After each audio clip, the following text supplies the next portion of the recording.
Приоритетным мероприятием у нас будет устройство дорожной инфраструктуры в Кудорском ущелье. У нас, как вы знаете, в аварийном состоянии находится тоннель.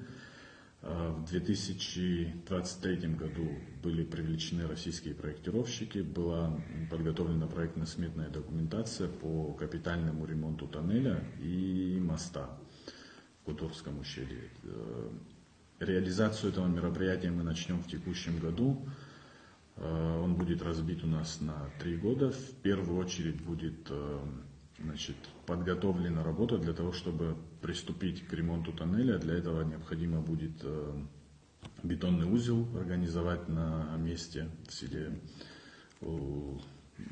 Лата, скорее всего. Также организовать вахтовый метод доставки рабочих, обустроить одно из общежитий для того, чтобы возможно было проживать там.